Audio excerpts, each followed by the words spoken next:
I'm deeply grateful to the staff of the Asian Studies Center for organizing this important event, and to Ariani Ong, Jay Lee, Matthew Johnson, Catherine Yang, and Michael Nguyen for their participation.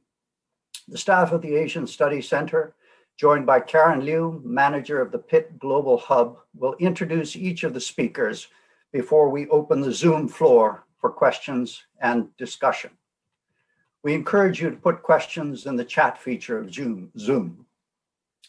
This afternoon, it is my honor to introduce the first speaker who will address the problem of anti-Asian racism to provide a forum for discussion during this teach-in. Ariani Ong is a civil rights attorney and co-founder of the Asian American Federal Employees for Non-Discrimination, AFN. She litigates hate crimes, has served on the community that provides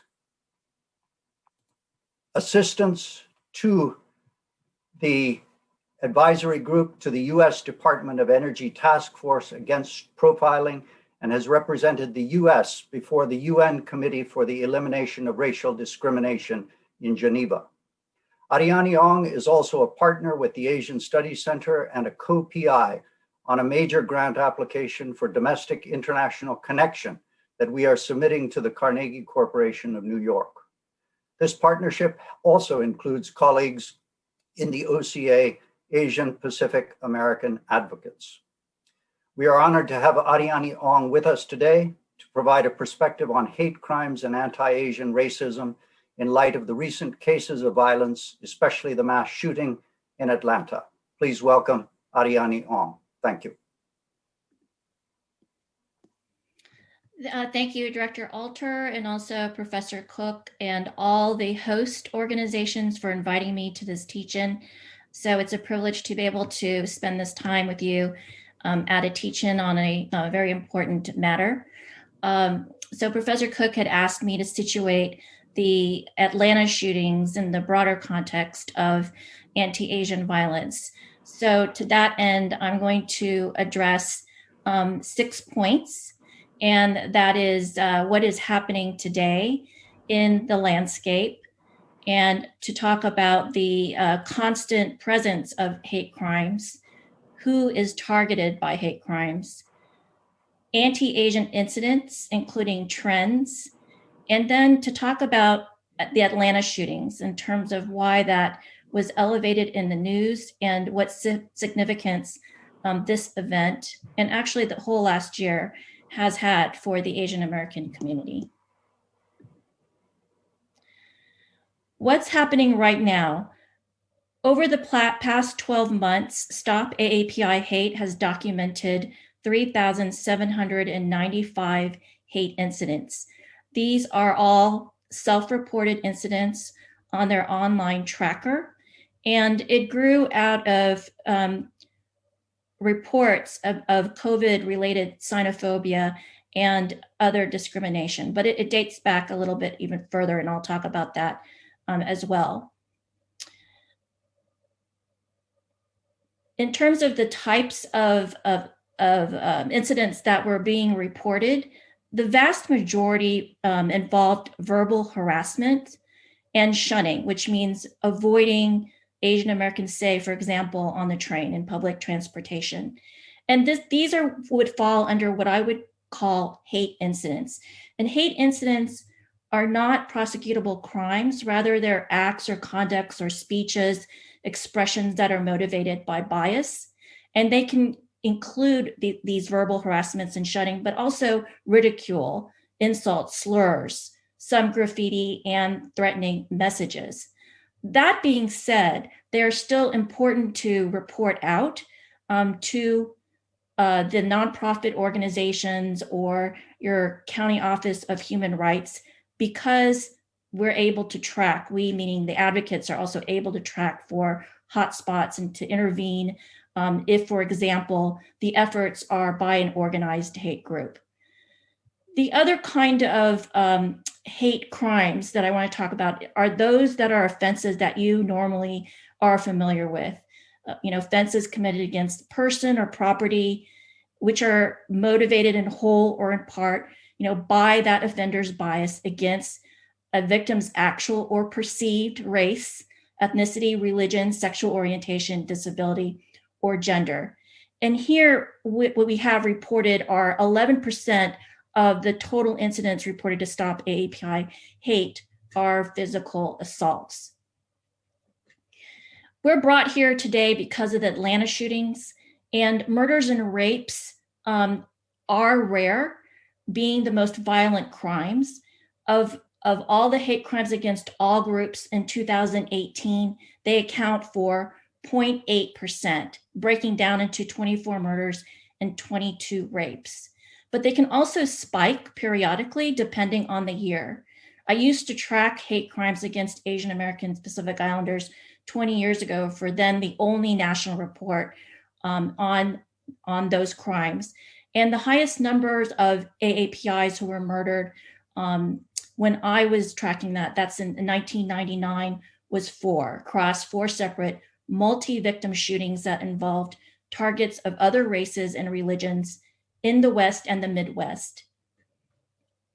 In terms of geographic location, because of where AAPI populations are clustered, which is primarily California and New York, 58% of the incidents that are reported were reported out of those states. And then there's a dramatic drop, where it's 4% of those incidents were reported out of Washington, and then a range of 2 to 3% involving Texas, Pennsylvania, Massachusetts, and Illinois. And the remaining incidents are scattered across about 11 states. So the second point I wanted to make is that hate crimes have always existed ever since Asian immigrants landed on these shores to seek their fortunes, panning gold, or building the Transcontinental Railroad. But hate crime data wasn't collected until around World War I by FBI. And furthermore, they weren't investigated as federal crimes until the Civil Rights Act of 1968. And that was passed after there were 3 civil rights activists who were murdered in Mississippi. Many of you may have heard of the case, the Vincent Chen murder hate crime case, which sparked the modern day civil rights movement for Asian Americans. And at that time in 1982, lawyers debated whether the federal law even applied to Asian Americans. And then they finally decided that it did. And so it wasn't until the 1990s, with the passage of a state law in Wisconsin, that hate crimes became more broadly discussed and debated and applied and advocated for as a standalone law or as a penalty enhancement to existing law. My third point is that hate crimes affect all groups. Unfortunately, hate crime data is very unreliable. 80% of the 16,000 law enforcement agencies report that there's 0 hate crimes occurring in their jurisdictions. And we know that that's not the case. But what I'd like to do is to show you a few graphs from different sources to give you an idea of the relative proportions of the hate crimes and trends over time. So as you can see here from the graph, hate crimes touches upon all groups. The majority that you see in this graph who are targets are Blacks by 27%, followed by Jewish Americans at 12%, whites at 11%, anti-gay males at 10%, and it just goes down the line. What's missing here is anti-Asian bias, which I was surprised by because these are 2 very reputable centers who track hate crimes, and I hope that they will from this day forward. But according to their data, I was able to extrapolate that the percentage is about 2%. Last week, a colleague of mine at AAPI Data, together with SurveyMonkey, released the survey results of self-reported hate crimes and incidents. And there they found that Asian Americans were reporting similar levels of hate crimes and hate incidents to other groups. So Latinx at 27%, Native Hawaiians at 24%, Native Americans at 25%, and Blacks at 34%. Despite the inherent problems with the hate crime data, I can tell you, however, that hate incidents and hate crimes against APIs are on the rise. What this graph does is that it plots out sort of two data sets. What you see in the purple columns are incidents that were collected by Asian American civil rights organizations. I used to work for one, it's now called the Asian American Justice Center. And with its affiliates around the country, we assembled that data, analyzed it, and published it into a report. That publication ceased in 2002, which is why the purple column ends in 2002. The black line signifies the FBI collected hate crimes. Again, these are prosecutable crimes, not the incidents, which accounts for why the figures in the purple columns are higher, because those are incidents. And what I was trying to identify here was the trend lines. And you can see in the last 12 years, the FBI was collecting incidents that hovered between 137 and 150 hate incidents. But we now know, because of that national figure from Stop AAPI Hate that I reported at the beginning of this presentation, we're now at 3,800. So assuming that the hate incidents that have been collected.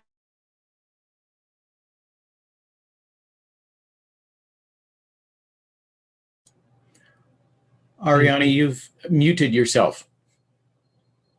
Okay, that happened on its own, but thank you for letting me know. Assuming that the number of hate incidents against Asian Americans were level at 500, all the way up to 2018, and then we now know the total figure is 3,800. That's a 7.6 increase. This accounts for why, when you read the news stories, you'll see that hate crimes are on the rise in specific cities by 400, 600%. And it's because the data was very scarce to begin with.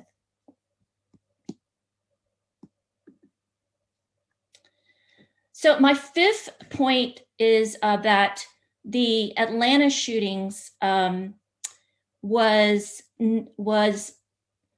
not unprecedented in this way. There have been previous multi-victim shootings that involved Asian Americans and Pacific Islanders. In 1989, in Stockton, California, there was a gunman who drove to an elementary school, and he walked into a schoolyard with 300 students who were playing during recess. And he opened fire with an assault rifle, and in 3 minutes, he fired off 105 rounds, killing 5 students and wounding 32 others. And then he took a handgun, which he had also brought, and shot himself. All those children were Cambodian and Vietnamese immigrants who had come from with their families to the US as refugees. And he was known for his hatred of Asian immigrants. Several years later, in 1999, there were 4 events that claimed 4 Asian American and Pacific Islander lives, and 2 of them were multi-victim shootings that also involved Blacks and Jewish Americans. So the Atlanta shootings, as you know, claimed 6 women out of the 8 victims in that shooting, and that is the highest number of Asian American hate crime victims in one single event. What I also have tried to think about in terms of why this also captured such intense public focus are 4 things. And number one, it's the nature of the crime. It was very violent. In addition to having multiple victims, it involved a gun. And then it also involved deliberate targeting in the same way that other notable hate crimes have occurred. That's Charleston Mother Emanuel Church in 2015, the Tree of Life Synagogue in 2018, the Walmart in El Paso in 2019. The second is the advent of social media. So hate crimes are amplified by influencers.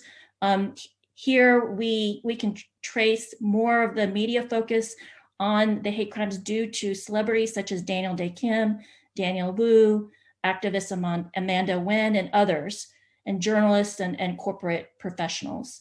And three, we know that there's an increased public awareness of hate crimes in general. So I'd referenced the Stockton Elementary School event, and I recall at that time it wasn't really framed as a hate crime because we didn't really have that terminology as much, but it was characterized more as a gun control issue that had affected an elementary school. Fourth is the readiness by the AAPI community to discuss and to react to the hate crime. Compared to even just 20 years ago, the demographics are significantly larger in size. There's heightened awareness, especially since the spike in hate incidents that occurred after the campaign and the presidential elections in 2016, which affected all underrepresented groups, and then the use of politically charged language by the previous president to describe the pandemic. The community infrastructure is also at its most robust. And since the Vincent Chen case, there have been the erection of many organizations and efforts to recruit and to elevate more AAPIs in all positions of influence across all industries. So now I'd like to talk about the significance of the shootings to the AAPI community. There are many positive ones and also negative ones. And the positive ones are that it's making more visible that which we have always felt was invisible. And that means, for example, access to government programs and services. I know personally I reached out to the FBI to try to get them to do a PSA ad. This was when the COVID-19 pandemic broke out. But it wasn't only until after the Atlanta shootings that they came out with an ad. And you can probably see them in Facebook. There's been many private donations that have been pouring into certain AAPI organizations, whereas previously private foundations had been funding AAPI organizations at a level of 20 cents per $100. And that has been the same level of funding for at least 2 decades, in addition to more media coverage. So we're also getting, we also have the ability to shine light on certain issues because of the model minority myth that obscures the challenges. But in fact, during this COVID period, not only are Asian Americans subjected to hate incidents, but they've also experienced higher case fatality rates. And compared to the population of where, in the states and counties where they reside, where there's at least 5% of Asian Americans, their case fatality rate actually exceeds the overpopulation. The highest unemployment rates are among AAPI women. The Chinatowns that have been studied showed severe downturn in their businesses, again, because of this misunderstanding that they carry the COVID-19. And then conversely, we're able to address what's hypervisible, which is to try to talk about and to burst that model minority myth. The second thing is the AAPI mobilization. Never have we ever seen, when I say we, the community advocates have seen the Asian American community mobilize in the way that it has. You may have been aware, but there have been vigils and events that have been organized all over the country, and an outpouring of people coming on to online assemblies, to speaker events, and so forth. So previously, there was not a lot of volunteer or support or funding around AAPI organizations, but now there's a heightened awareness that they exist, the work that they're doing, and support. So that's a positive thing. Some of the downsides I see, though, is that there are knee-jerk reactions to hate crimes. There have been, of course, understandably concerns for one's public safety, but there's been an increase in gun sales. There has been calls for law enforcement where it's debatable right now whether, because of lack of training and the type of profiles that are being recruited into it, that is actually the solution. A lot of anger and self-organizing into watchdogs with people potentially using physical force. So that is sort of a slippery slope that I'm looking out for. And there's also finger pointing. So there are a lot of conversations to be had. A lot of it's positive in that it's breaking open in self-reflection, what the community is thinking in terms of its role in the race dialogue, to examine itself in terms of anti-Blackness and to confront that. But also there are other issues like the Atlanta shootings have created, which is misogyny, and then the role of evangelism in creating this purity culture, which for some people misinterpret and denigrate women. So I'm gonna end there, but I wanted to also leave with you some resources in case you want to report the hate crimes or hate incidents, what you can do. There's an excellent blog by Not in Our Town. And there's also a campus mental health awareness and education website that you might want to check out. But at the end, I would say, please donate, volunteer, especially to small grassroots API nonprofits. Try to promote what you know about AAPIs. Outside of the AAPI community, we've done a really good job talking amongst ourselves. We need to span out, build coalitions. If you have any questions, feel free to call me, or you can contact Professor Cook. He knows where to find me as well. And thank you again for this forum. Thank you so much, Ariani, for your insightful and challenging presentation. It was really great to hear sort of the whole history and the resources as well.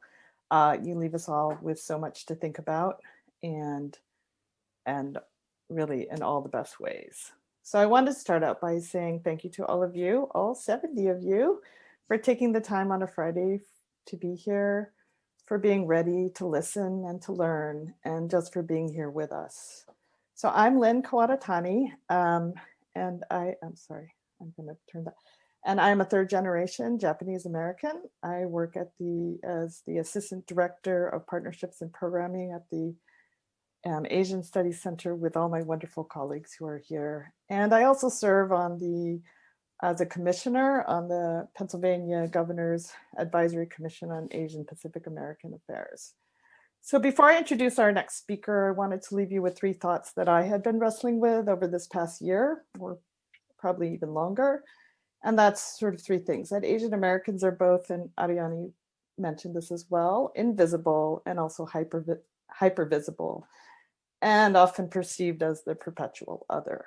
So invisible because, as she mentioned in her presentation, there's been a 7.6% increase in anti-Asian incidents, but it seems only after this tragic killings in Atlanta that the issue has finally reached the national attention that it has. And that sadly, anti-Asian racism is not something new, and we'll hear from Dr. Lee, but has a long historical pattern of violence and hatred against our communities. And the hypervisible because we're being attacked in our schools. She mentioned the Stockton incident, in our places of work in Atlanta, being attacked on the streets, as people have heard, even killed, and just being attacked everywhere. Because our Asian physical identities are hypervisible, which makes us very easy targets. And finally, we're perceived as the perpetual other. My own family has been in the United States for over a century, but I'm still asked, where are you from? No, where are you really from? And then why don't you go back to your country? More times than I care to count. So through all these generations, I feel that I'm not really seen as fully American. So how do we create a path forward together? Ariani made some great suggestions, but I would challenge all of you to leave today to do something that you were not doing before this teach-in. And that's how real transformation will happen. So thanks for listening. And now it's my honor to introduce our next speaker, Dr. Jay Lee. He will be sharing more about the history of Asian America, Dr. Lee is a historian and associate professor at Duquesne University. He received his PhD in history at Rice University and has published a monograph titled China's America, The Chinese View of the United States, 1900 to 2000 by SUNY Press. He teaches courses that cover East Asian history, Sino-Western, and US East Asian relations. So please join me in welcoming Dr. Lee. Thank you all. Thank you, Lynn, for your kind introduction.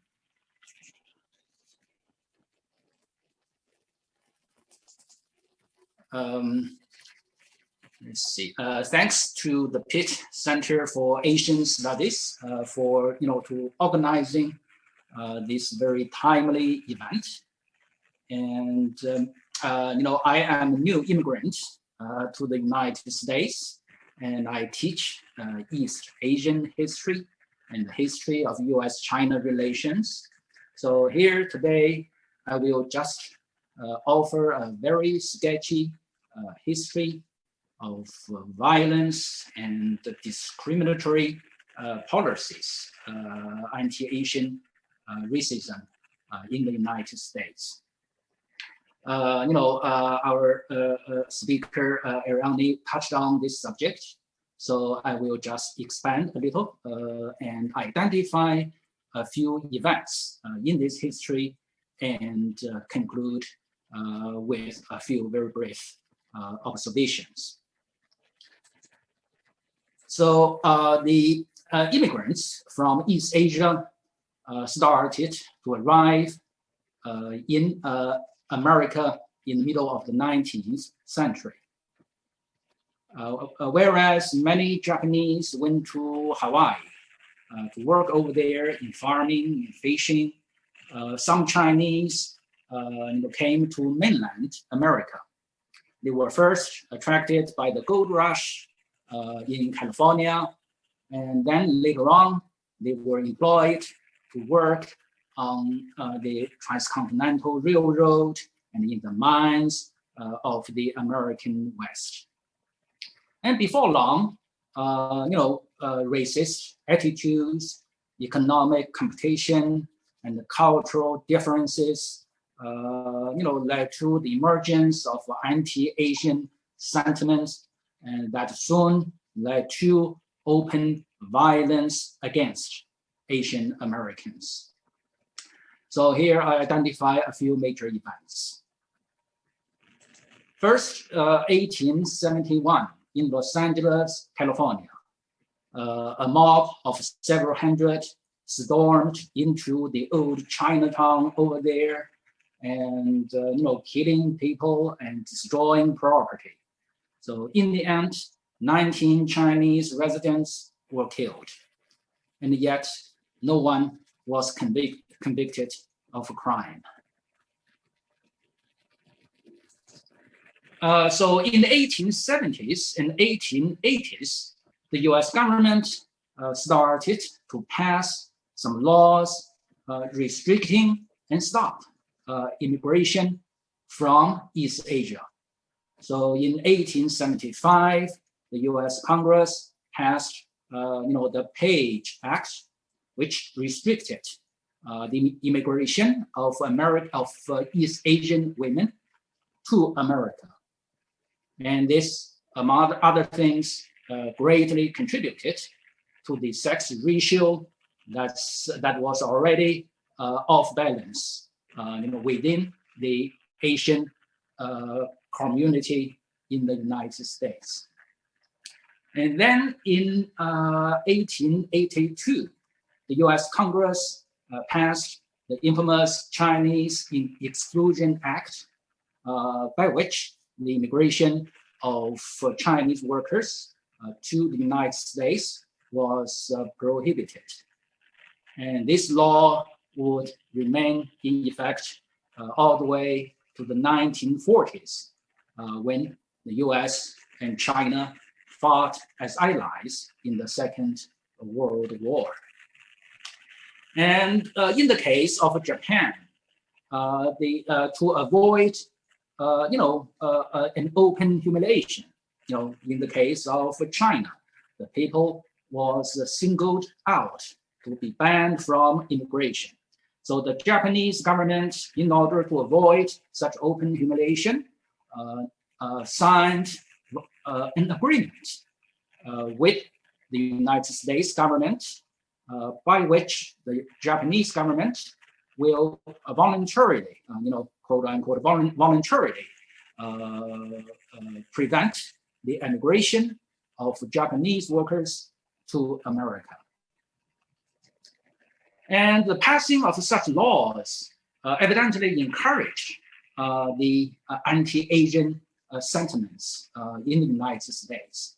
So here we see in 1885 in Rock Springs, Wyoming, there was this riot against the Chinese mine workers in town. So a large mob stormed into the neighborhood, the area the Chinese resided, and they shot them and hunted them down. And altogether, 28 Chinese were killed and a lot more driven away.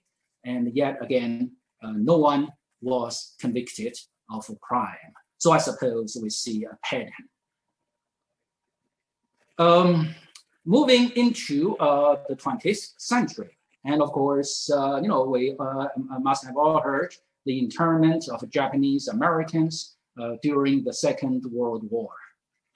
And so, the US government gathered and sent 120,000 Japanese Americans into internment camps. And over 60% of the Japanese Americans rounded up were US citizens. And most of them were second and third generation Americans. And so, at the time, the government, the state of California decided, 1/16 Japanese was sufficiently Japanese to warrant internment.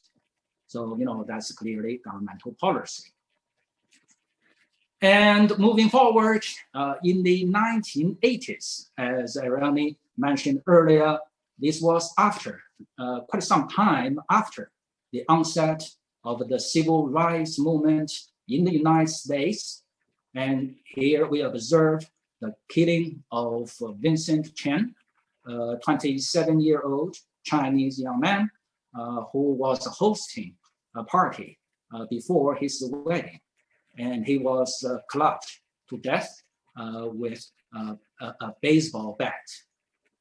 And the judge, overseeing the case, sentenced the two attackers to $3,000 in fine and 3 years in probation. So neither of the two served any jail time. And of course, lastly, it was those recent events covered by our earlier speaker, in recent time, the dramatic increase in anti-Asian crimes and incidents and so on that have brought us here today. So I have identified, some flagrant events and policies against Asian Americans. So, these events are open and easy for people to see, but very often they are not seen. And the part of the reason, I suppose, is that, acts come from a mindset. So there is racism overt and there is racism covert. And so I suppose we need to think about the root causes of this kind of violent acts and discriminatory policies and try to deal with them at the most fundamental level. And secondly, history shows that in time, racism has been around for a long time, but it is in times of trouble that racism comes out the strongest and the most vicious. So I suppose today we live in this time of trouble, and we are experiencing a crisis. And so in this context, I suppose we need to be aware of the complex contributing forces to hate, to racism, and with the hope that we can deal with these problems more effectively. And thirdly, history also shows that political leaders and media have a major role to play with regard to issues related to races and so on. And it is hoped that the political leaders and media will play a constructive role rather than to the contrary. And fourthly and lastly, I suppose it is recognized that it is the responsibility of everyone to resist racist abuse and fight against racist acts.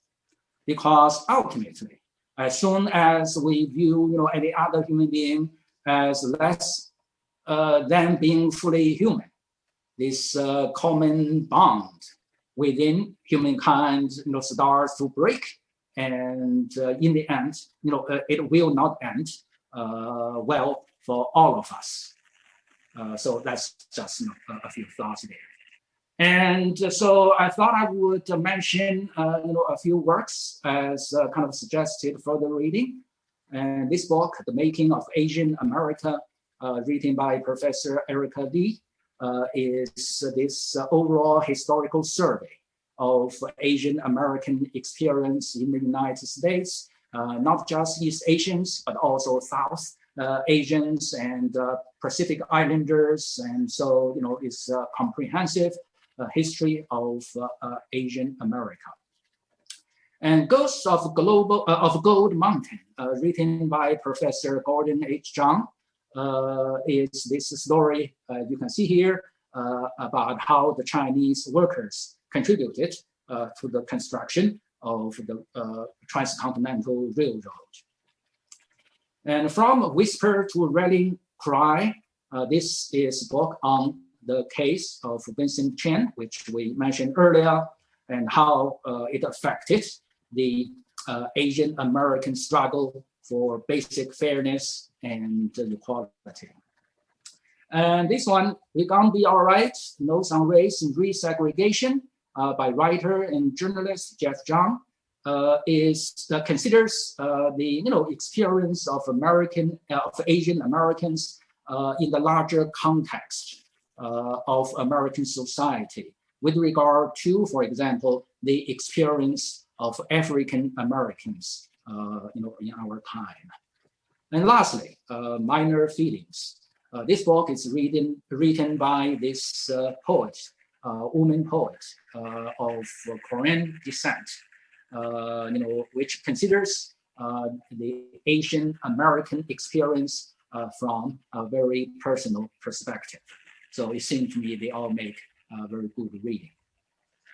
And so that's what I have to share for today, and thank you for listening. Thank you very, very much, Professor Lee. We deeply appreciate your time joining us from Duquesne University. And I hope that our audience will be able to spend some time looking through the important resources that you've suggested. Now it is my great honor to introduce our next speaker, Dr. Matthew Johnson, who is joining us from Philadelphia. Dr. Johnson is an old friend of the Asian Studies Center. While our first two speakers, Ariana Ong and Jay Lee, have spent time, first of all, talking about the historical roots of anti-Asian history and racism within the United States, and many of the domestic causes of racism. We also have to certainly consider that today's anti-Asian racism also has a global perspective. In other words, how international relations under the Trump administration And the difficulties between US and China relations have certainly played an important role in the current state of affairs. Therefore, we could think of no better person than Professor Johnson, who has worked globally on issues between the United States and China, spending time both at the University of Oxford China Center, standing as a dean at Taylor's University in Malaysia, before finally coming back to Philadelphia to work on advising American companies on relations between China and the United States with Alta Silva. And please, Dr. Johnson. Thank you very much, Jim. I'm very grateful to the University of Pittsburgh Asian Studies Center for inviting me to join this discussion today. I've already learned a tremendous amount from my co-presenters. So what I think I can add to the discussion is maybe a sense of what some of the global drivers are, as Jim just mentioned, for the uptick in hate directed at members of the AAPI community. As was just mentioned, I was an academic myself, so during Professor Lee's presentation, I was tempted to take notes. I was also a historian. I also taught East Asian history. And I think that what all of those experiences have taught me is that nationally and internationally, we seem to be at a kind of inflection point, and it's a very difficult moment, and there's no sugarcoating the difficulty. I think that for a long time, certainly as long as I can remember, which isn't necessarily that long, but has been mentioned by other participants in this conversation, issues of Asian American identity have always been linked back to the framework of Asia as a separate kind of reality. Asian states, Japan, China, Korea, etc., as both a kind of facet of US relations with Asia, but then also Asian Americans have kind of borne the brunt of changes in the dynamic of US-Asian relations. And that's really been compounded additionally by the way in which, again, as was mentioned previously, the identity of Asian Americans can be, and still is, seen by many other Americans as inextricably linked to this other place, which is Asia. And to sort of highlight the dimensions of this difficulty in an academic context, when I was a professor, an associate professor of East Asian history at a liberal arts college in the Midwest, toward the end of my time there, students came to me because they were very interested in forming a kind of Asian American studies program. And at the time, I was the head of the Asian studies program. And so we had a long and somewhat difficult conversation about whether a program devoted to study of issues and history, et cetera, related to Asian American identity belonged in an Asian studies program, should somehow be allied with an Asian studies program, or perhaps belonged in another program or department altogether. And we didn't reach a resolution because, again, I think that the tangledness of these issues in terms of US-Asia relations, in particular right now, US-China relations, and then Asian American identity and the identities of new immigrants, et cetera, still have not been resolved. So we see this dilemma play out, of course, in terms of the present moment. The US relationship with China is not getting better, it's getting worse. And so there are more acts of discrimination and bias in the United States, targeting individuals who are of Chinese descent or who are seen as being Chinese or Asian in some way. And we also, I think, just socially right now, Lynne mentioned the sorts of questions that she's faced in her own experience. And, as somebody who's spent a lot of time around various academic programs and in professional contexts related to Asia, all I can say is, I've seen, in a sense, although not been the target of, so to speak, the same thing, which is a kind of unwillingness socially to accept Asian Americans as Americans in the same way that other groups in our society who are citizens or non-citizens, but who have been in this country for a long time, do not face. So I think that that's really a dilemma. And so all I can do is point it out. The bit that I know a little bit more about is how some of recent events have really exacerbated this issue. So obviously here I'm talking about COVID-19 and I'm talking about the epidemic.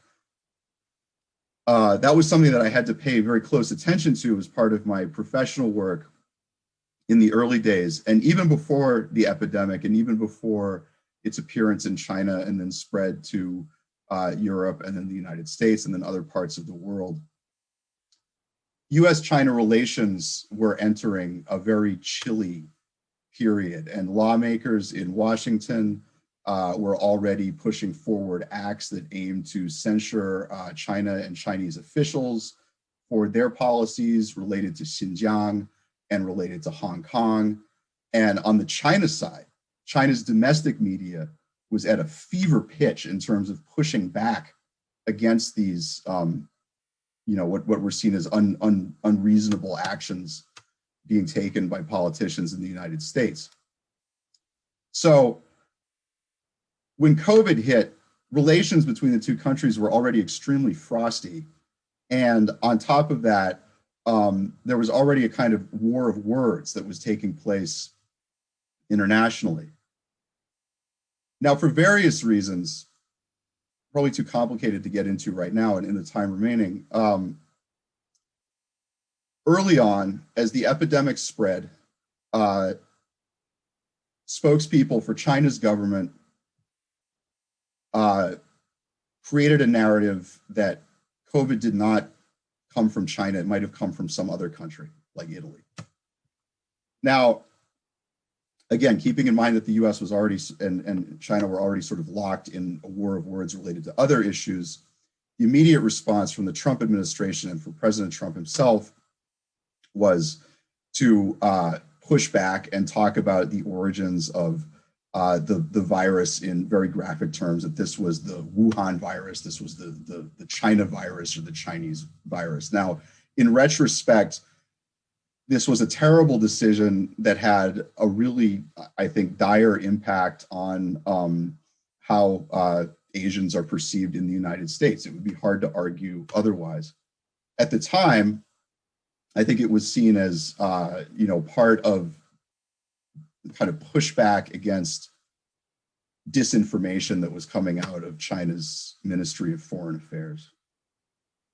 From that point onward, however, there is no denying that the virus, has been associated with persons of Asian descent, not just, people who are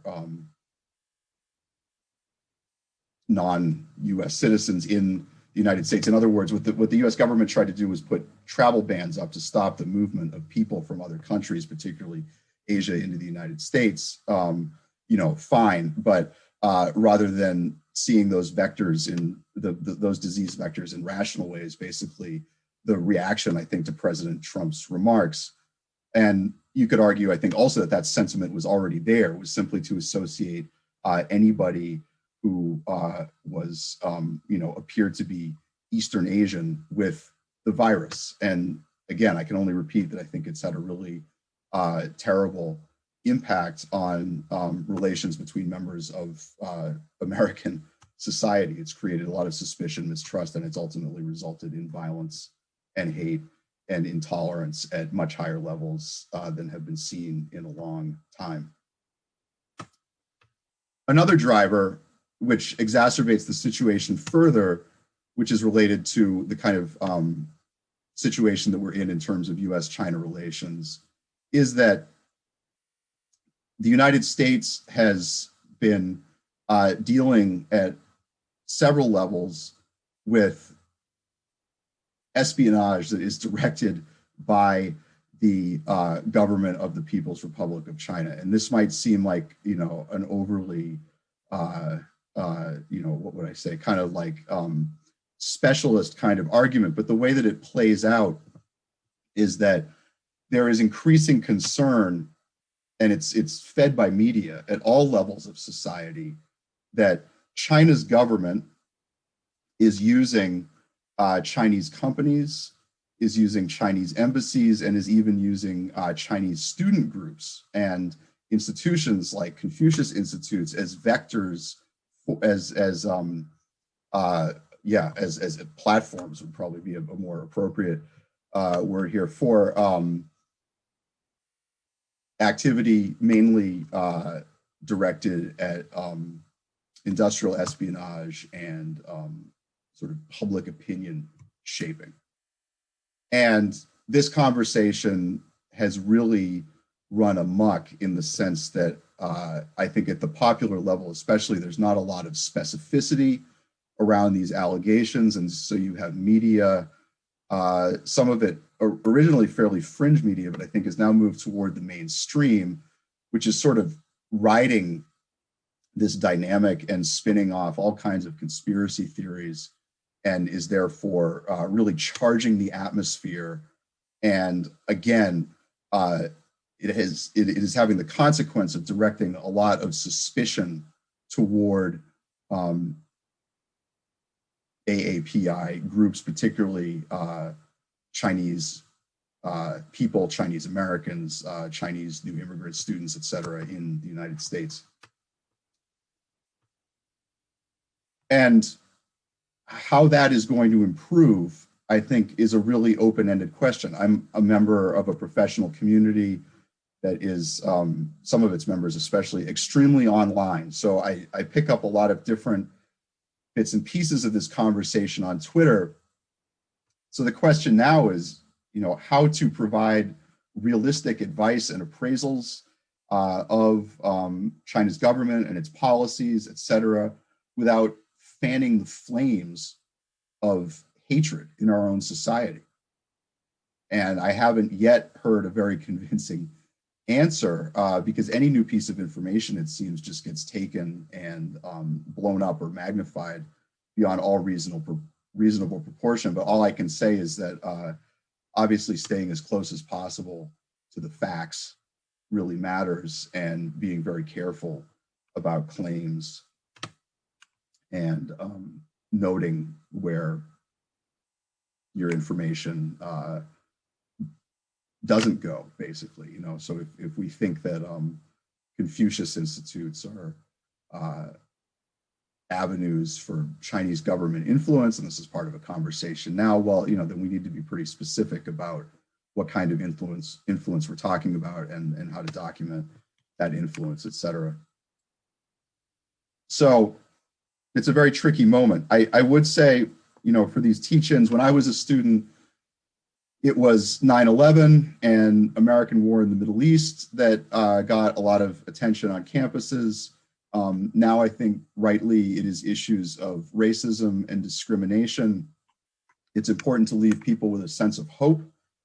What I can offer is this, basically. One, I think that the University of Pittsburgh and its Asian Studies Center do a fantastic job of getting education about Asia into the national curriculum at many educational levels. So what makes Pitt really unique as an institution, and the Asian Studies Center in particular, I think really unique as an institution, is the fact that it has a kind of mission to improve the quality of teaching at all levels, and particularly teaching about Asia.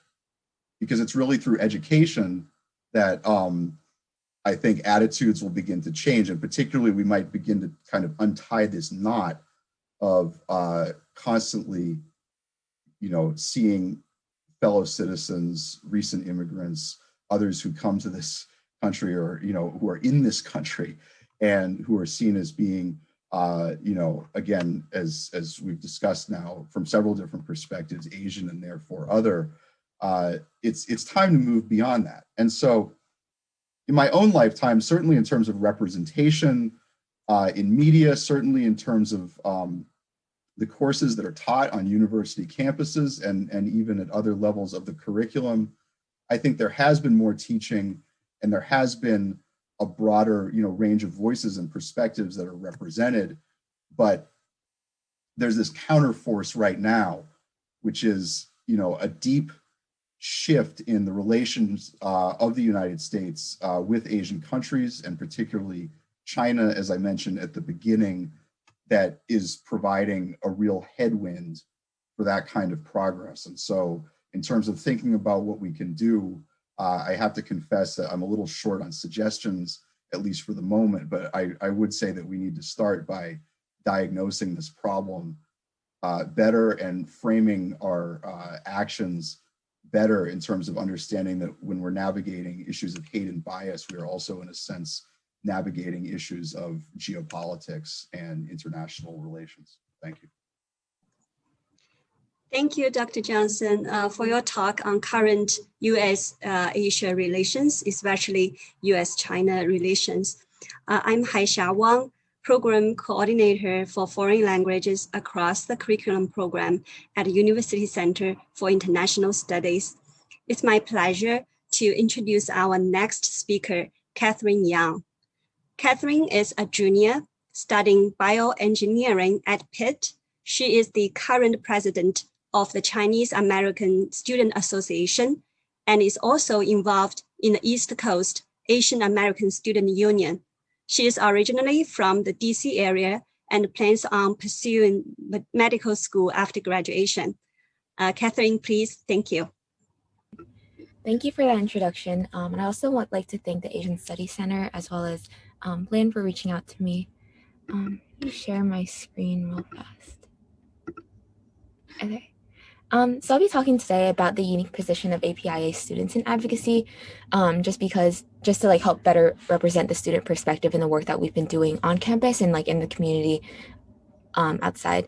A little bit of background on me so you have a better understanding of the perspective I come from, and just full disclaimer that I speak from primarily an East Asian perspective, and I don't really speak on behalf of those who are Southeast Asian or South Asian or even adoptees, or I'm also a second generation student, so I can't really speak on behalf of first generation immigrants and fourth, fifth, sixth generation Asian Americans as well. But I hope to provide a better perspective of kind of our view of what's going on from a student perspective and also the work that we've been doing.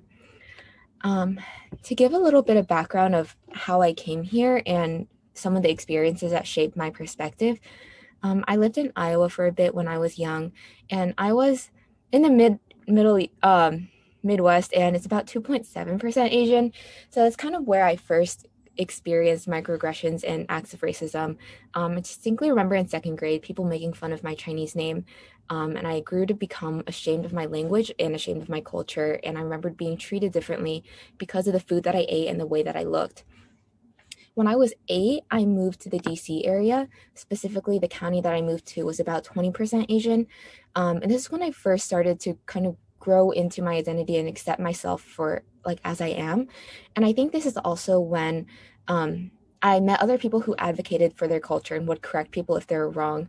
I remember one of my friends, she was Korean, so she'd bring cultural foods like kimbap to school for lunch. When other people would call it sushi, when other people would make fun of it, she would stand up for it. She would say, no, this is you are incorrect. This is what it is. And this is the history and significance behind it. And I think that really inspired me to be more confident and more outspoken about my history and my culture, since it shouldn't be put down if other people's aren't. The high school that I went to specifically was over 70% Asian students. Obviously, there are issues with this, but I think that's where being surrounded by peers who looked like me helped me develop like a greater confidence in my culture and identity, but also brought me face to face with both the best aspects of our community as well as the worst. It also made me more aware of like the disparities and the issues of being only surrounded by people like ourselves. And I think this kind of environment helped foster biases and discrimination towards other minority groups that were also underrepresented. Going from there to Pittsburgh, once again, put me in a position where I was the majority to back to being the minority. So Pittsburgh as a city is about 5% Asian, and as an institution, we're about 10% Asian students. I think this helped me realize the privilege that I have coming from an upper middle class community where I wasn't really treated differently for how I looked or how I acted. It also drove me to seek out some of the Asian communities and students here on campus. So I'll give you a quick overview of the organizations we have on campus. Obviously, this is not holistic. This is just the system that I am in, but I'm part of like the Chinese American Student Association, and we are one of 5 member organizations of the Asian Student Alliance. I'll talk a little bit more about the work we do later, but I think we obviously aren't doing a complete job of representing everyone on campus, but we're doing our best. And we do also have many other organizations, such as the South Asian Student Association, clubs focused on like science and engineering, and also clubs focused on like language and whatnot. Outside of university, I've also been involved in the East Coast Asian American Student Union. So our mission as a 501c3 nonprofit is to inspire, educate, and empower those interested in Asian Pacific Islander American issues. So one of the things that we do is we host an annual national conference, and I was really lucky to be part of the process last year of bringing over 1,000 people to Pittsburgh. Other work we've done is including campus summits, high school programs, artist in residency programs, as well as fellows. This helps meet people where they are, and I think the overall goal of all of this is to empower students to advocate for like Asian issues on their campuses and to be more outspoken. Regarding the work that we've done as students here on campus, so like I mentioned before, ASA is a governance group. So as one of 9, we are recognized as representing a large proportion of the population here at Pitt. And as a governance group, we have a greater say in policy and proceedings and have a bigger influence in like opinions and like what the deans and like the leaders prioritize. It also enables us to pull more funding for events. For example, we serve to provide a cultural presence on campus through events such as Culture Fair, Lunar New Year, Mid-Autumn, like Chuseok or Barrio. And this allows people to celebrate these holidays away from home, which is a safe space for a lot of people. And it also enables students to learn more about other students' cultures and backgrounds and histories. We also host speaker events where we invite people to talk about their experiences and how their identity affects their outlook and the way they've shaped their careers. We typically invite speakers that have pushed the boundaries of Asian representation in media, music, dance, or even professionally. And recently we brought in Anthony Lee, who's the founder of Kinjazz, which is an up-and-coming dance group that has made a lot of impact in the dance world. And he talked about how dance is a vehicle for communication and forming networks, and also about how solidarity in the dance community helps overcome ties that transcend like race and background, and how they've been supportive of each other throughout the various movements over the past couple of years. In addition, we provide a safe space for students to explore their identity and express themselves if they might not feel comfortable doing so in like the general environment where they are a minority. Especially as a member of the cross-cultural leadership development program and having an office on that floor, we're able to meet with other groups as well and collaborate with them. I think we also emphasize giving back to the community. So one of the things that we've done with CASA is the CASA Fund Foundation. So over the past almost 1 year, we've raised nearly $2,500. And one of the things we did that I thought was really cool last summer was partnering with a local restaurant. So this was near the beginning of like the hate incidents and some of the like property destruction and the financial struggles that some of the Asian-owned businesses started facing. So we were lucky to partner with a local restaurant and raise money for them. And then using that money, they were able to provide meals for an underserved community group nearby. We've also partnered with CMU and are currently working on a fundraiser with the other Asian Student Association, Asian Student Alliance organizations to raise money for Stop Asian Hate initiatives. We also host speakers, workshops, and have social media output to educate and advocate within our community and partner with other organizations, including like the Black Action Society or the South Asian Student Association. We encourage people to challenge their beliefs and biases and to host uncomfortable conversations, since these are the conversations that promote growth. Something new that we've been doing in the past 2 years is the establishment of the Asian Pacific Islander Senate, which consists of all of the Asian interest organizations on campus, as well as we've started Asian Pacific Islander Month, like API History Month, which is in January. And I think the push of these initiatives have enabled us to have more frequent meetings in town halls with the deans and the chancellors. And I think Lauren and Cindy, who are the president and VPE of the ASA, recently hosted one where they were pushing for an Asian American Studies Center on campus, ethnic studies, as well as more APIA representation in counseling, since that's something that has been brought up as a concern, especially like in the past couple of months. Moreover, college campus is a place where a lot of students are all in a growth-focused phase of their life, and also is a center ground for a lot of people with different backgrounds to come together. So it's been an area of self-discovery and finding a place in society as you become less sheltered and start realizing the issues around you. And as thus, it's a really good spot for mobilization, and it enables students to kind of grow into their roles as community members as well. So something we've noticed is that activism and processing spaces, especially in the past month or two, have largely been established by student leaders rather than members of the university. And I think something that we've brought up in the past meeting with the chancellors was the lack of support and resources, especially support from the professors during this time. And this quick photo from one of the rallies that was hosted in the past couple of weeks. So ICASU, along with Apala and some of the other organizations, pulled together 300 or 400 people for a rally. And this photo with some of the people who are responsible for that. And Michael, who's speaking after me, is the fourth from the left. Going on to talk more about how we can make an impact as individuals. Many of the people in our community are second generation Asian American students. So our parents are first generation immigrants, and then we are raised with our Asian culture and heritage at home, but we have the lived experience of American culture outside of the household. So with many of us growing up bilingual, we're able to overcome the language barrier. And as such, we are able to elevate the voices of those who might not be able to communicate as well in a foreign language to them. Especially with the increase in Asian hate incidents, especially towards elders, the language barrier causes a lack of trust and authority, and also makes it so that hate crimes are generally underreported. I think it's also really important to recognize that hate incidents occur at different income levels and education levels. So as college students and people privileged with a college education and the platform that we have, we can elevate their voices and concerns. Moreover, we can work from the bottom up, from the family upward. So I think many of us as second generation Asian Americans represent and translate for our parents, starting from a young age with paperwork and other documentation, just because we grow up speaking English and English is not as easy for our parents. Something else that we've done, especially in the past year or so, is working on dispelling anti-Blackness within our own families and communities.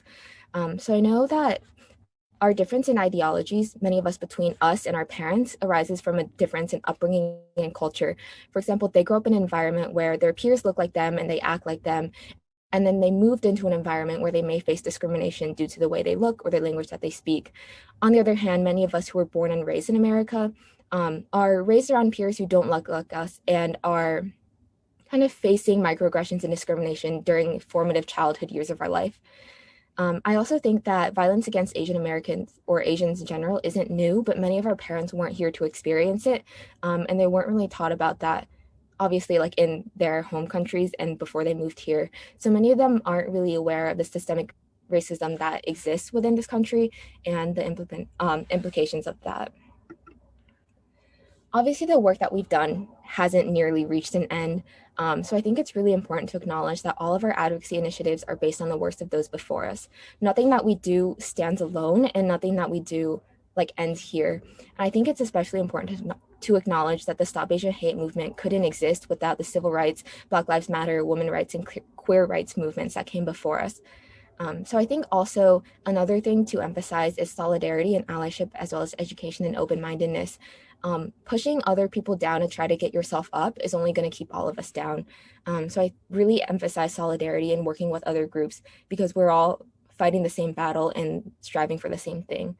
I also think that college campus in particular is a great place for this and great place for building relationships with other groups, especially because it is more diverse than the general like cities or populations in other areas. And it's a place where all of us are willing to learn and have an open mind coming into it. I also encourage you all to speak out and elevate marginalized voices and to recognize where we are lacking. Like I said before, I do speak from a very narrow mindset of being a second generation Chinese American, like East Asian student. So I do encourage people to reach out to those who aren't represented by the people we have invited today to learn more about their stories and where they come from. I also encourage you to lean into discomfort, since obviously it's discomfort, so it's not comfortable, but it's how you grow as a person and how you learn more and how you widen your worldview. I'd encourage students to take action and to speak out. And I also encourage adults and staff to learn more about the work that we've been doing and to reach out, just because as students, we're growing as people and we're developing leadership skills. And with adult support, we can probably accomplish a lot more and like take our reach a lot further. I just wanted to leave you all with a note that it doesn't stop here on the college campus, and it doesn't stop when we graduate, and it doesn't stop at the edges of the places that we walk, since all of this is cumulative. That's all I have for you today. I left my email there in case anyone wants to reach out to me or to any of the other Asian orgs on campus. I can put you in contact. Thank you again to Lynn and to the rest of the ASC for organizing this. Thank you so much, Catherine, for your presentation, and especially for sharing some of your personal stories as well. I can definitely empathize as a second generation Chinese American. My name is Karen Liu. I am the PIC Global Hub Manager under the University Center for International Studies. And I just want to share really briefly a little bit about, my experience and my thoughts around the rise in anti-Asian violence, and particularly the Atlanta incident. And I think, prior to COVID-19, and I have always been wary of kind of being out in the world and in very white spaces, especially in Pittsburgh, and that fear has only been heightened by all of the incidents during COVID-19 and all of the rhetoric that has been going around. And I think especially this Atlanta shooting was particularly devastating and frustrating for me, and I know a lot of other people, because it's not only a race issue, but it's also a gender issue and a class issue and all these different intersectional things. And I think that is really important to mention as we're talking about these types of incidents. And I think one thing that I have been a little bit critical of with the Stop Asian Hate or Stop AAPI Hate movement, or the hashtag, just really that phrase in general, is that I think it doesn't really get to the root of these issues, which is white supremacy, right? And white supremacy is what works to oppress all of these different marginalized communities, and intentionally has pit us against each other. So yeah, like I'm really glad Catherine mentioned solidarity and working with a bunch of other groups as well, because I think that is super important when we address these types of issues and really look at the root cause of them. And so it is my pleasure to introduce our next speaker. Michael Nguyen is a second generation Vietnamese American currently based in Pittsburgh, Pennsylvania. An alumnus of the University of Pittsburgh, he currently works in healthcare as he applies for graduate programs in the near future. He is currently the Director of Advocacy for the East Coast Asian American Student Union, the oldest and largest Asian American student conference in the country. Thanks, Michael. Hi, everyone. Thanks for welcoming me into the space, and thanks, Karen, for that introduction and your perspective as well. I want to invite everyone at the bottom of the Zoom window. You can turn on subtitles. I don't have a presentation, so It's my face and perhaps subtitles if you'd like.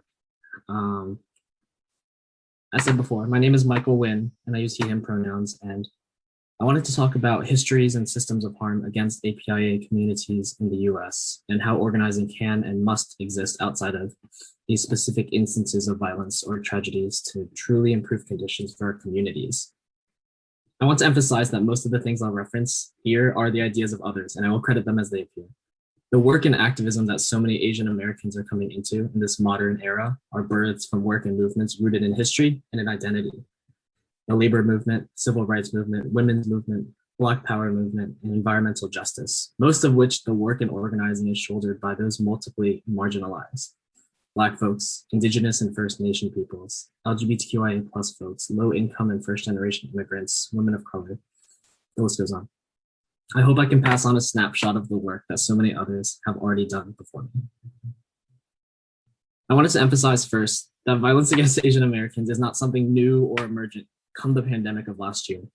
It's undoubtedly so that anti-Asian rhetoric in politics and media has led to an uptick in xenophobia, xenophobia, and imperialist sentiment that had already existed. But looking closer at the shooting in Atlanta, there's more to this than just simply anti-Asian hate, so they say. The fetishization of women of color and the violence against sex workers is also rooted in our history and our systems. The first piece of Asian immigration legislation that the US ever created was the Page Act of 1875, barring Asian women from entering the US because they were viewed as prostitutes and undesirable. This was the first piece, Even presently, the violence upon sex workers is so profound that there's an entire Wikipedia page titled Police Abuse of Sex Workers in the United States. And reference there's like 21 articles and pieces of accounts and research. On the topic of police, our carceral systems have long been a prominent arm in harming our communities as well. A clear as day example is just the constant deportations that administrations and ICE continue on our families. Just 2 weeks prior to Atlanta, it was March 15th, 33 Vietnamese Americans were deported from Texas. From 2017 to 2018, there was a 279% increase in the number of Cambodian American deportations. According to CRAC today, there are about 15,000 Southeast Asians that are currently facing final orders of removal, 80% of which are linked to convictions received in their youth. These deportations, at best, operate with no due process. After a person has served their time in prison, ICE will simply double incarcerate them by sending them to a second facility to await deportation afterwards. These failed systems target communities that US imperialism uprooted decades ago in the Vietnam War and the Khmer Rouge genocide. Imperialism isn't just militant in a literal sense either. Capitalism and corporate greed turned political power fuels a climate crisis that manifests in literally every physical way. It decimates the physical conditions of a human being. Environmental racism intersects domestically in low-income communities, resulting in the dumping of hazardous waste into the water, earth, and the air that we breathe. There's found to be a correlation, there was a national study, between higher air pollution exposure and low performances in school, and that in the 5 Los Angeles public schools with the poorest air quality, 92% of the children were of a minority background. This is also globally, where countless Pacific islands shoulder protection costs against climate change, being the highest in proportion to their GDP in the world. What does this all mean? Harm and violence against API communities is nothing new. Violence is built into our systems of so-called justice. It is built into our currency and our system of capital. It is written in laws in history and of today. The Biden administration has taken on the same exact deportation policies as Trump. Obama started it and built the cages on the border. The FBI today are no different from the days of COINTELPRO, where they would urinate and destroy food pantries that the Black Panther Party had created for their communities. Change for our communities will not come from media representation, more policing and hate crime rhetoric, or a dozen protests for a couple of months. As Aapi Mobilization said of the Red Canary Song organization, I want us to stop building and organizing in reaction to when people die.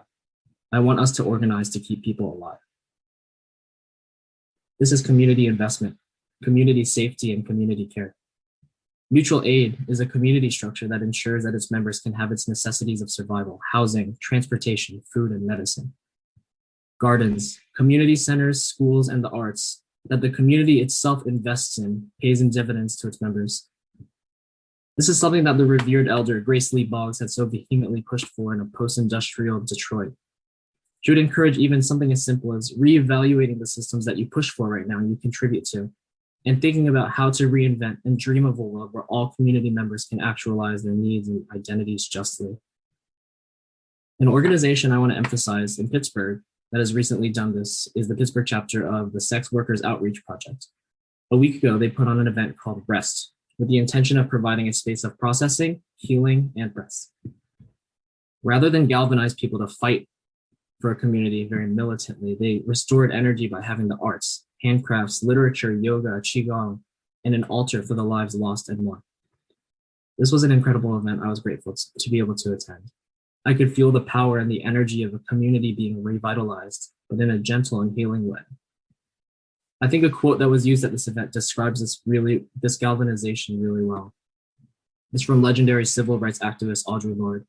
Caring for myself is not self-indulgence, it is self-preservation, and that is an act of political warfare. I'd like to conclude by empowering you to invest in connections and communities as well.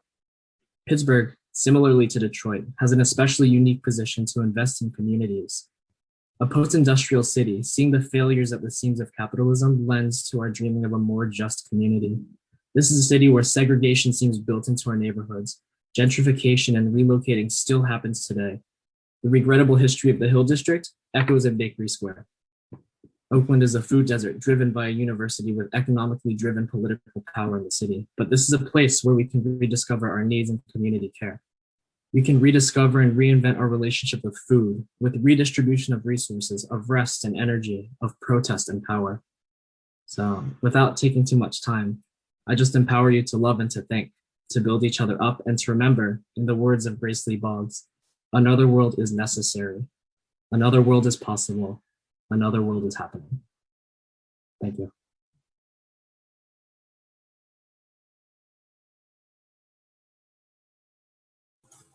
Sorry. Thank you, Michael, for talking about the importance of activism outside the specific context of violence and examples of what that looks like. And thank you again to all of our speakers for sharing your perspectives of racism and violence across the AAPI community. My name is Rachel, and I'm the Administrative Assistant at the Asian Studies Center. Before we move into the Q&A portion, I want to share that Pitt's Department of East Asian Languages and Literatures has a resources list where you can learn more about the rise in anti-AAPI violence and access anti-racism resources. And I will place that link in the chat now. And with that, we are ready to move into the Q&A. Kirsten, if you'd like to spotlight all of our speakers, I can ask questions. There are already a few in the chat, and feel free to paste questions in the chat. If you'd like your question asked anonymously, feel free to message it directly to me, and I will read it for you. Thanks. First question we have is from Emily Rook-Capsule, who asks if Ms. Ong and Dr. Lee could talk about the difference, either qualitative or quantitative, in anti-Asian violence between the COVID, the rise in it related to COVID, and the increases in the anti-Asian violence after 9/11.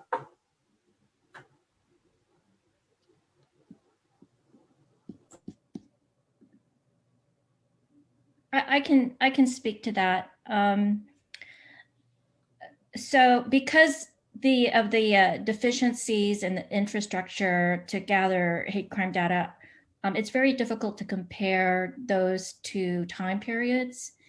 But what the official data had was right before 2011, there was sparse number of anti-Muslim hate crimes that were documented by the FBI. It was like something like 12. And then after 9/11, it spiked up to 93. And again, these are just prosecutable crimes. But in terms of incidents, it was about nearly 300. So compared to what is happening, what has been documented right now, the spike is still pretty significant and notable in the present time period. But again, there is a stronger community infrastructure to collect the hate crime incidents and crimes. And whereas back then it was very, very nascent. But I think the overall issue that I wanted to raise with you beyond just the numerical calculations of what the data might been in is that we are living in an environment that is hostile to Black, Indigenous, people of color, women across the board. And if January 6th didn't bring that home, that white supremacy is real, then I don't know what is. So I think that what we bear is a responsibility to address that in our local communities, and to inform our neighbors and people in our community about who we are, to see us as humans, to build those solidarity efforts, and to attend to like social justice issues in the same way that Michael Nguyen talked about, to care for each other, ensure that we can thrive and be safe and secure, because it's when we don't attend to that, then that's where people who are isolated or don't get the assistance in terms of mental health or poverty slip through the cracks. And then, some then become these hate perpetrators. So there are many ways to address hate crimes, but just getting involved again in your community and strengthening your community is a way of doing that.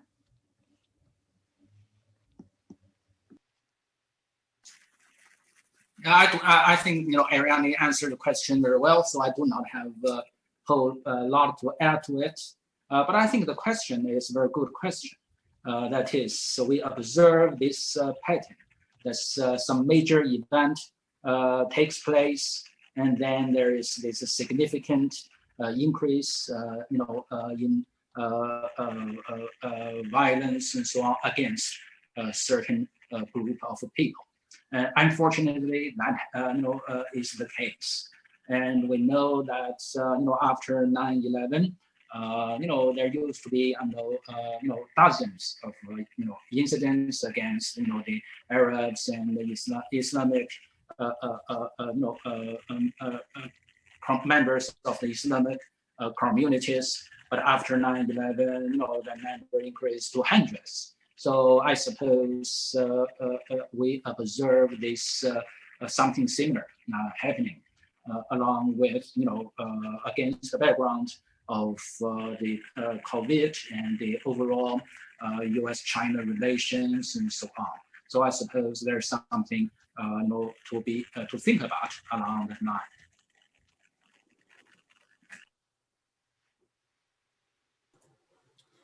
Thank you very much, both of you. We have an anonymous question.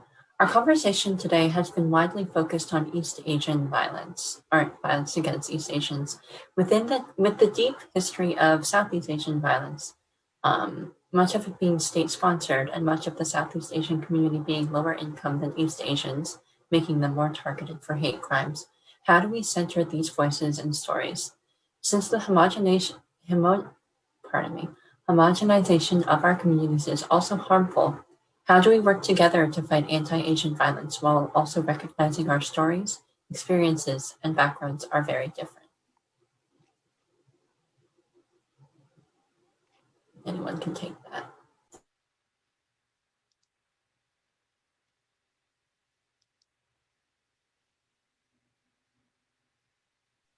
If it's okay for me, I'm happy to get the ball rolling. I'm sure there are other important perspectives on this, to say the least. But again, just addressing some of what I heard there from an academic perspective, there is a long tradition of critique, I would say, of the way in which Asia is constructed and essentialized within the academy.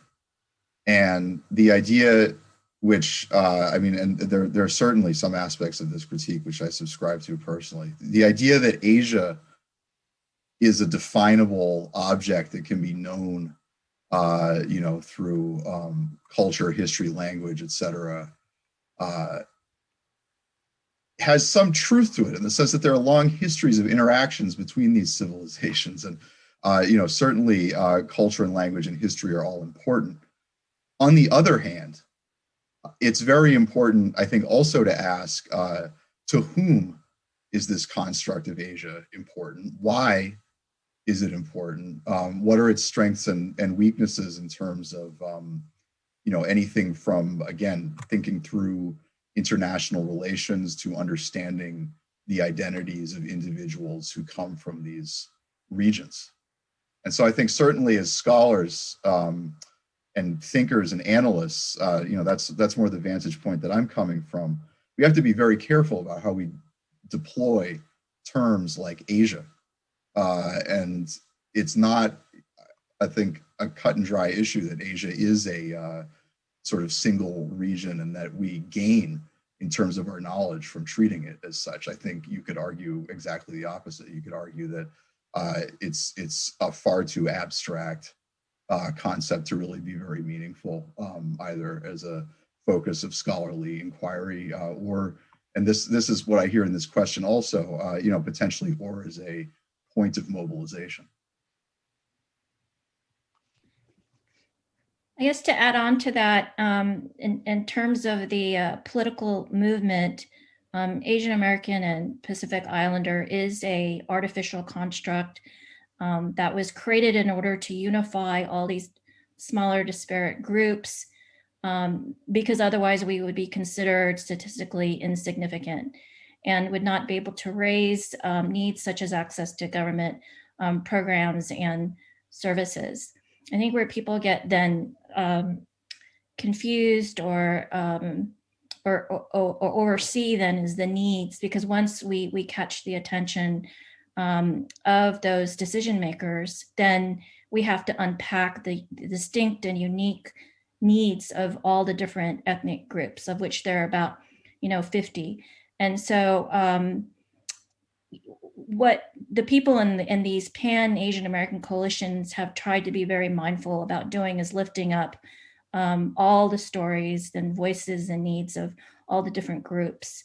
And I think that's an excellent strategy. So the larger, more established groups have been doing that. And so I can see, like, for example, in certain rooms, the larger organizations will make sure that the organizations that represent, smaller populations or populations where that they have not been politically established, to make sure that they're in the room. And right now the focus is on Native Hawaiians and Pacific Islanders particularly. And so we're very cognizant of that, but I think it always is helpful when people remind other people, though, within the community of any people who are not in the room that should be at the room. I guess echoing off of that, something that I've had like over a dozen conversations with different people about in the past couple of months is to put more thought behind the language that we use. So I know typically as like an Asian interest organization, we throw around like Asian Pacific Islander, like APIA, acronyms like that a lot, but it's important to consider, do we actually represent the Pacific Islander community? Do we represent the entirety of the Asian community? If we do, like, why, for example, is there an Asian Student Alliance and a separate South Asian Student Association? So I think it's really important for people who are in a platform like this to recognize that they don't speak on behalf of everyone. But I also I agree that it's really important to elevate those voices. I know as like a student organization, we've done our part with trying to promote like collaboration and communication. Obviously, we're not perfect yet and there's still a long way to go, but I think that's a start for us.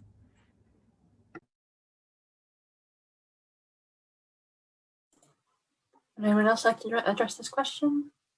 If not, there are more. Okay, moving on. From James Cook. This is a question for Catherine and Michael. How can other AAPI students become more involved in political organizing? Michael, I know you already addressed that a bit in the chat, but feel free to expand on it. I talk a little bit first. I guess on campus, there's a lot of different organizations. I know the Asian Student Alliance is aiming next year to take a stronger approach with advocacy and being more outspoken, like politically. I also know that there's a lot of organizations, both like on campus and like off campus. I know like ICASU has released some statements and has tried to advocate for other people. I think also being involved and being knowledgeable beyond just like the Asian American community, I think engaging in conversations with other people who might not have the same experiences to advocate on behalf of our community towards other people can help spread some of our concerns and initiatives. Kind of echo what I put in the chat a little bit, but I'll expand on it as well. But emphasizing connections, I mean, so as Kat put in her presentation, we had organized a rally just 2-3 weeks ago. I forgot, it's all blur. And I think one of the most surprising things about the organization of that is that without reaching out to organizations reached out to us. So there were orgs that caught wind of our rally and were willing to support without us even asking. And I think that just goes to show that like, even in humble little Pittsburgh, there is a community of organizers and there are people that are invested in solidarity and acting to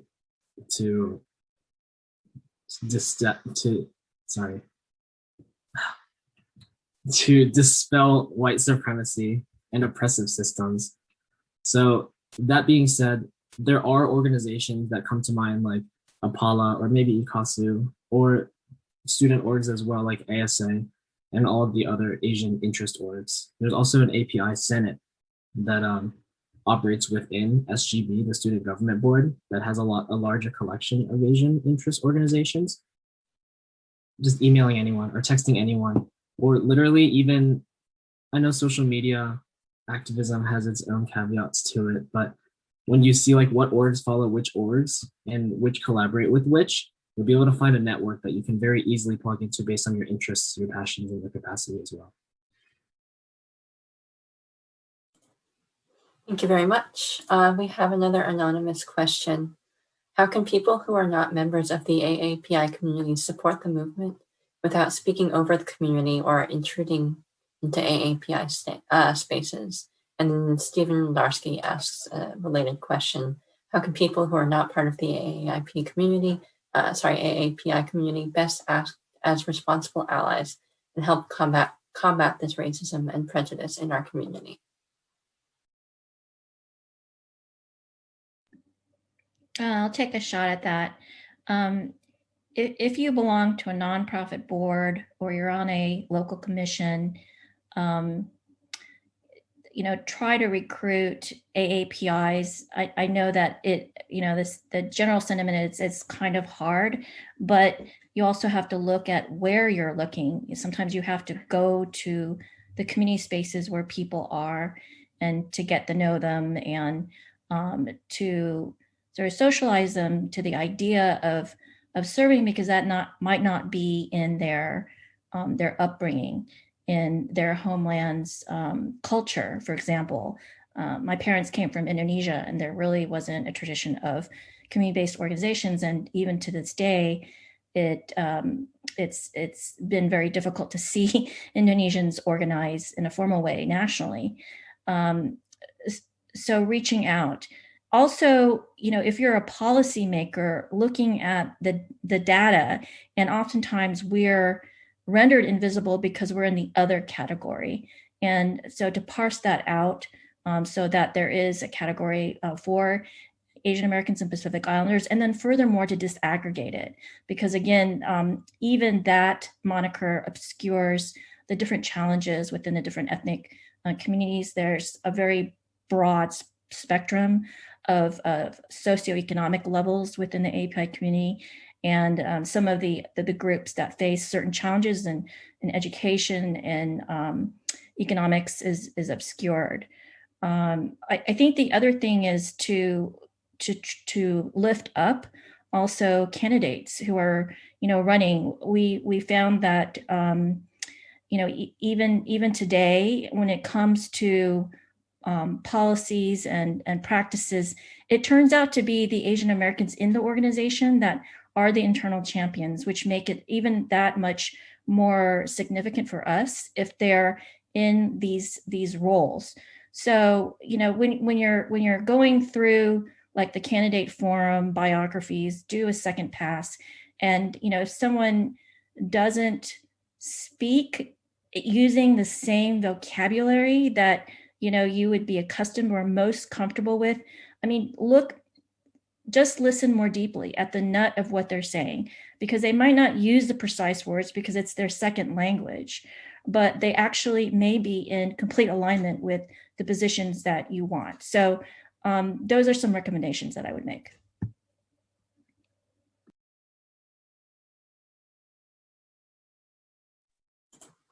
Thank you. Anyone else want to take a shot at that one? I have a couple thoughts as well, but things have been well covered anyways. This goes for anyone trying to support anyone, right?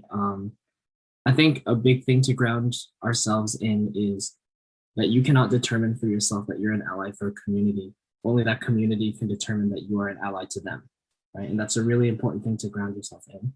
So I always think about reflection, research, and action. Reflection being, what is the line that I'm setting in my own personal and perhaps professional life in supporting these communities? Do I let jokes slide by? Do I amplify other communities, or do I speak over them? Thinking about research as well, there's only so much that you can gain from seeing things on social media and on like mainstream media as well. There's an aspect of research and understanding histories that's important in becoming someone that supports a community, and then acting on it too. To know things is good, and I know action is sometimes difficult to have the confidence to do, but that's the way that your intentions will become impacts. Understanding the privileges that you have, understanding your position in society and the classes that you hold. Like for example, understanding that in a protest, your body might be more valued than other bodies. That is a very like real physical way to ground how you can plug in, is just being there to support. So action. Thank you very much. One more anonymous question. Has the rise of China as an economic power made white Americans nervous about a challenge to liberalism and democracy, or perhaps their place as the top of white world society?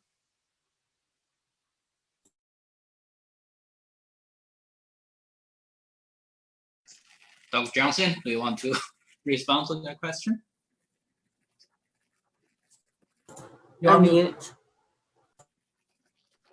I would defer to anybody else who has views on this, but since Professor Lee has invited me, I think that I can only speak for what I see online, where like a lot of us probably, I spend quite a bit of my time these days, which is there are plenty of people who are economically anxious who are not hateful and racist, but at the same time, does it seem that economic anxiety is a kind of driver of hate and bigotry?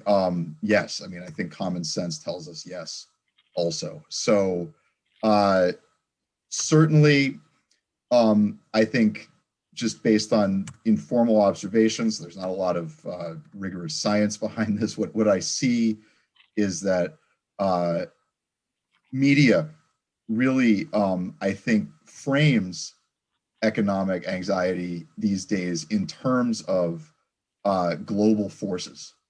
And so that is probably as far as I can take it. I think that in this present moment, there are both real structural reasons and also, I would say, sort of media-induced sentiments that are all, kind of driving this sense that there's a shift in the global order taking place. And obviously, because this is very much about US relations with China, but also I think, a bigger change in the international system, which is to say that it is a more, in realist structural terms, it is a more multipolar moment than might have been the case in the past. And so that is just to say that there's change.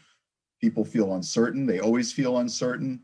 But we'd be really remiss if I think we didn't point out that there's a real media and political dimension to all of this that channels people's insecurity toward hate. And I have certainly, in the comments made today about structures of white supremacy, heard some of that perspective, to which I can only add that it's not just abstract and structural, as I think everybody taking part in this conversation knows, but it is also a message that is delivered directly via media.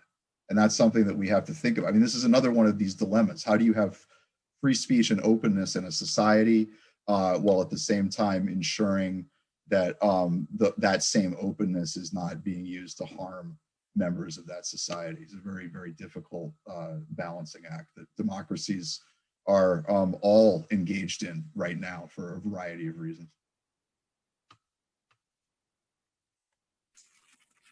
If I may, I'll follow up with a few words on what Dr. Johnson just said.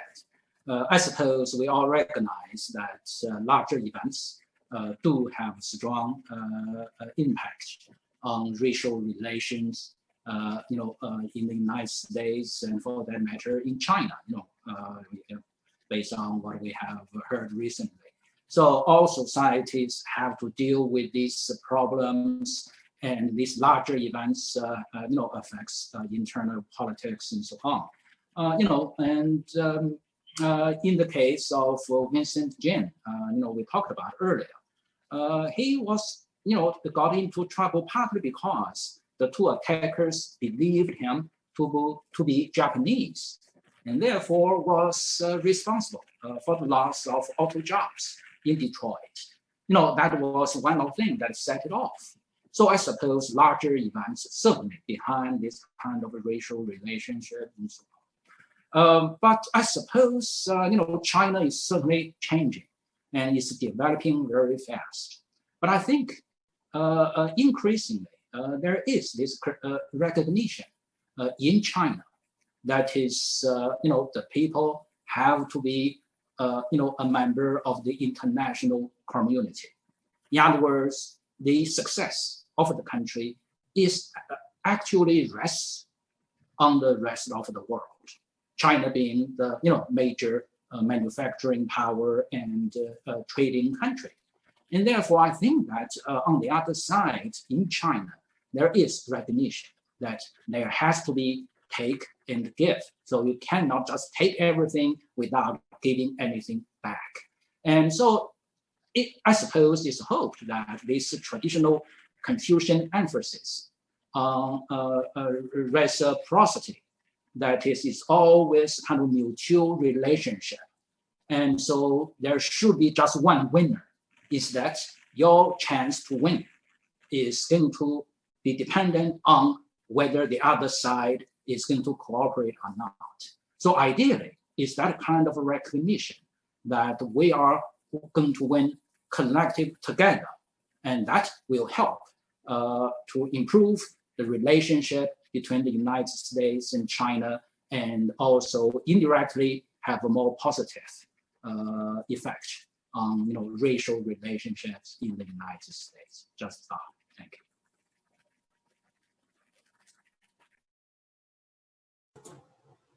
Thank you, Dr. Johnson and Dr. Lee. And Michael, do you want to read that out loud, or do you want to just leave it in the chat? I will just leave it in the chat. Sounds good. Does anyone else have any questions? In that case, I will turn it over to Dr. Alter for some concluding remarks. Thank you to all of our speakers again. Thank you. My concluding remarks are really just a heartfelt expression of thanks for your participation. To the panelists this afternoon, to Ariane Ong, Jay Lee, Matthew Johnson, Catherine Yang, and Michael Nguyen. Tremendous insights from personal experience, from activism, from academic insights into history, and bringing these together is exactly what we hope to do within the framework of the Asian Studies Center. I want to also thank the staff of the Asian Studies Center again for organizing this event, and for Karen Liu in particular for joining us from the Global Hub. I want to thank all of our audience members today because we learned collectively through our joint participation in these kinds of activities. And it's really a tremendous honor for me to be able to be part of this in this way. Before we close for this afternoon and move on into the weekend, I want to draw your attention to upcoming events that build on these issues and pursue them further. The next steps are identified in relation to an upcoming event on April 15th, Asian American, a roundtable about race, identity, and community that has been organized by our colleagues in East Asian Languages and Literature Department, and a program, Anti-Racism Resources, that they have also put together that is available through the URL site that is posted on the slide. So again, thank you so much for your participation, for your insights, and for your tremendous work on this very, very important issue. And I wish you a good evening and a pleasant weekend. Thank you.